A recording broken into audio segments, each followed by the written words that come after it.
I am now declaring I decided what my new church is going to be, so here it is. It's the Church of Dahmer.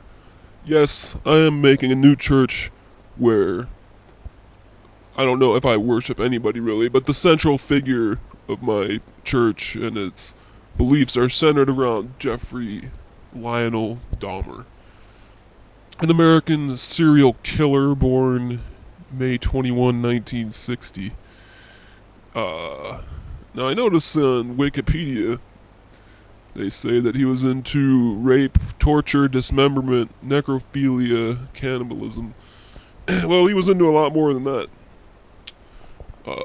Such as, well, he kept body parts around his house.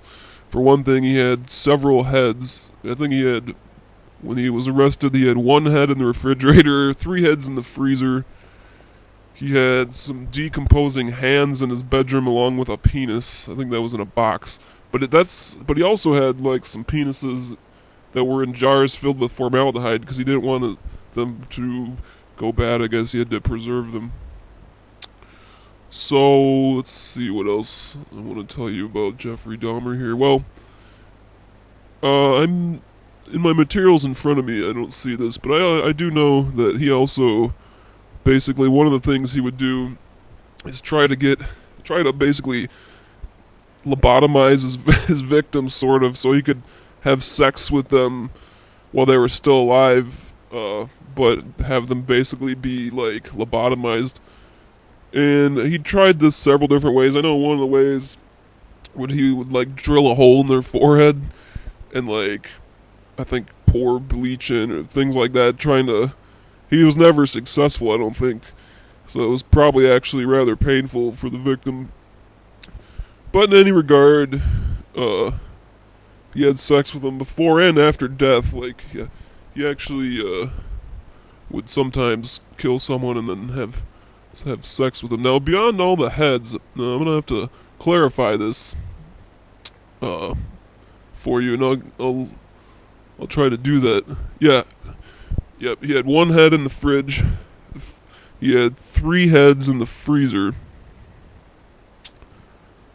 And actually, at one time, the police actually came to his house. In fact, one time, after he had just drugged a teenage boy who he was going to sodomize and kill, and then probably re-sodomize, he actually had a dead body in his room lying on his bed, if I'm not mistaken, at the actual time that the police came to his house. And he apparently had a demeanor about him which didn't suggest anything out of the ordinary, such as all the decomposing body parts and dead body that was in the house and such. But in any regard, so my new church is the Church of Dahmer. So basically, like, I guess another thing is beyond all those heads, he had a bunch of skulls that he actually spent a lot of time apparently cleaning and polishing. Those were just like keepsakes, I guess. I know there were several. Actually, here, what I'm seeing is he had 2 on a shelf. 2 skulls. He kept, also in his closet, ethyl alcohol, chloroform, formaldehyde. Basic, like, types of things that, obviously chloroform causes a person to become unconscious. Formaldehyde, why not just have some formaldehyde around your house? You know what I'm saying? You never know, because, like, people come over, the old tale, can I borrow a cup of sugar? Can I borrow some formaldehyde? You never know. And especially if you're doing home canning or home jarring, and that home jarring involves penises, it's just common sense. You might want to have formaldehyde so your penises don't go bad, or whatever you're keeping in your jars. So that's. Plus, I think you could probably use, on some level, formaldehyde as a torturous chemical. I'm not really sure about the exact chemical properties of formaldehyde. Now I want to go into, like, I'm I guess, like, the Church of Dahmer is basically, like, our text. Obviously, Jeffrey Dahmer is our main central figure, and our text is basically anything that accurately describes, or portrays, or brings fact or story about Jeffrey Dahmer. So I want to preach a little bit here. Actually, I don't want to, but I'm gonna help you get in touch with this new religion, if you want to call it. Now I'll talk a little bit about Dahmer's second victim, and I hope you can relate this to your life, and I hope it enriches you. So basically, Dahmer's second victim, let's see here. They were out drinking heavily in a gay bar, actually. Well, that's pretty fucked up to begin with, I guess. But I'm not making a Church of Dahmer because he's gay. Like, that's kind of like, everything in life kind of has things you like and things you don't. You just gotta take the good with the bad. But in any regard. So, Dahmer actually apparently did not have a recollection of how he killed his second victim. I don't know, it happens. Let's see here. So anyway, he woke up, the guy's dead, there's blood. So basically what he does is he buys now it's hard to imagine getting a suitcase large enough to actually stuff a dead body inside. But you're talking about Jeffrey Dahmer. You know what I'm saying? He's not afraid to push that limit. So he buys a large suitcase and actually stuffs the body inside. I'm not sure how. It must be a very large suitcase or a small man. But anyway, so he basically is hauling around the suitcase with this dead body now.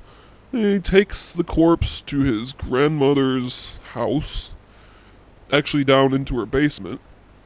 And I guess he takes it out of the suitcase, has sex with the dead body, masturbates on it, and then he chopped it apart and threw it in the garbage.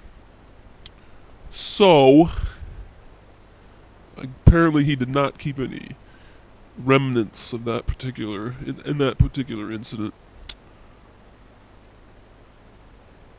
And I don't want to get too lengthy. I can see that I'm at about 7.5 minutes here. So I'm just going to hammer home the point. This gives you a little bit of idea about the Church of Dahmer. I mean, I basically want to invite anybody who hasn't been able to really connect with another religion or hasn't really gotten what they think they need or deserve out of life. Sometimes you don't know where to go. If you have addiction or family problems or problems with money, but maybe you don't really have a good religion to believe in or a good church to go to or whatever it is.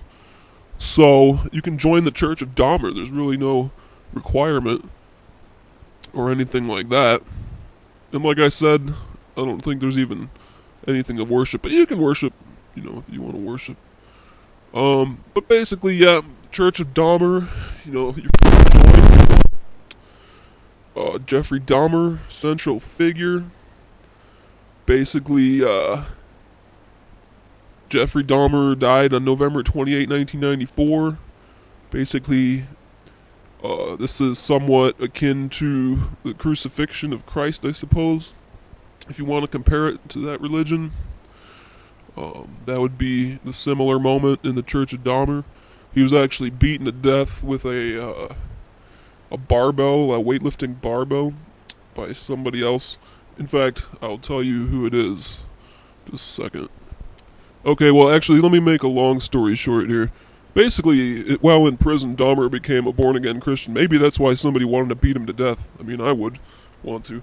But, of course, I wouldn't do it to Jeffrey Dahmer, though. So anyway, on November 28, 94, he beaten to death